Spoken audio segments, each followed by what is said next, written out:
Corsehill Castle, sometimes known as Ravenscraig Castle, on the outskirts of Stewarton in East Ayrshire. This castle, or this land here, originally was that of the Doura family, who had moved their castle from Bowland Hill in Dunlop down to this site.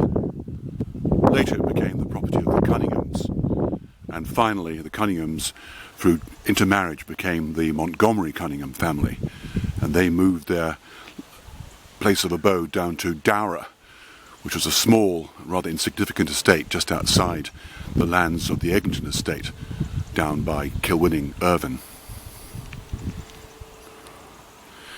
The rather strange appearance of this tower, it almost looks like a Cornish pump engine tower, is because it was worked on to prevent it from collapsing.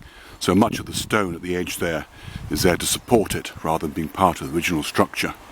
However, certainly a fireplace is very visible. This castle was much more substantially intact until the time of the coming of the railway, when unfortunately a great deal of the railway embankment here was constructed using stone taken from the old castle. A nice engraving done by Francis Grose in his book on the Antiquities of Scotland in the 1790s shows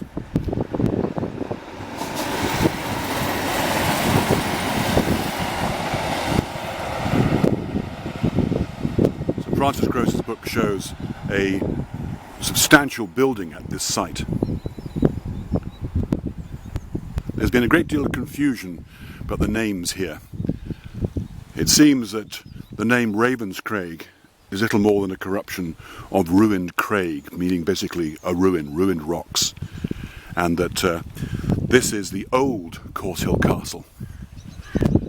Estate maps of Ayrshire, dating from the 18th century, show across the way, where these buildings are now, another Corsehill, a Corsehill House. And that Corsehill House was the abode of the David Cunninghame, was the last person to live here. After that, the family had very bad luck, lost a lot of money in the American War of Independence. They lost their property at Ayrshire, and they moved to this rather run-down building at Doura. There were plans to build a much more substantial building. These plans still exist. However, at Doura that was never constructed.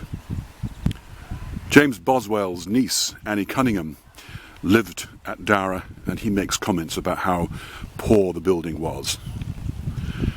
Until a few years ago, the foundations of a building could be seen beneath these houses across the way. However, a wall has been built and you can no longer see the large stones.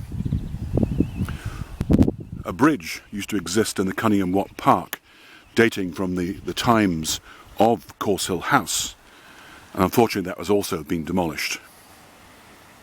One of the remarkable survivals is the barony court book of the barony of Corsehill.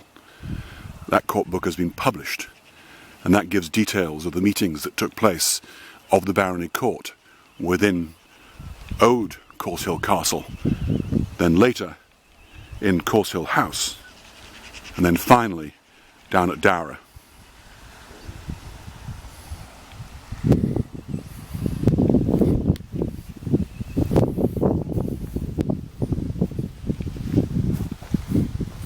In Stewarton, there was an area still called the Avenue.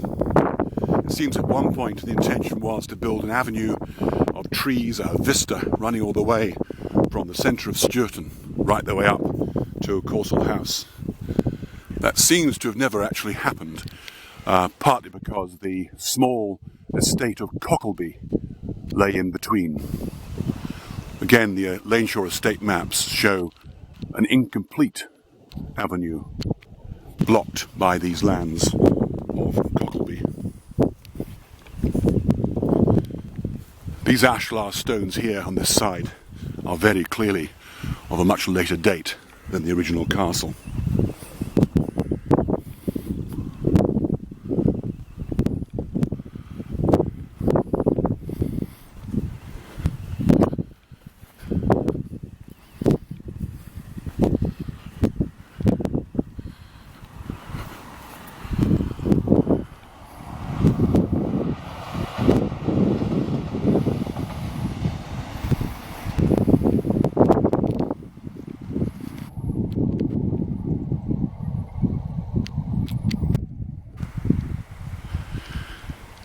It's a very strange appearance, this remnant of the castle.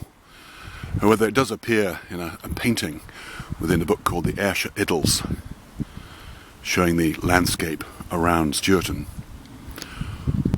One final twist to the story of the castles here, but within Stewarton there's an area now known as Darlington, top end of the town. Previous name was Temple Houses. And there's an area there which is still known as the Castles, or the Castle. And it's thought that a small fortalice, that is a small defensive tower, stood there, adding to the general confusion. Also, Robertland Castle had a lane that ran up to it from close by the Darlington Temple Houses area.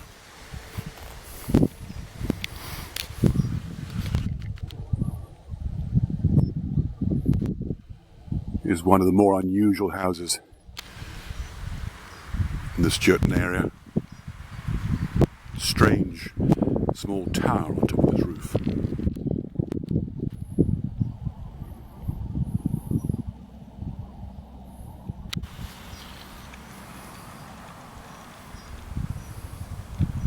There's a small quarry near here. Whether that's linked to the stone used to construct Corsehill Castle is not clear.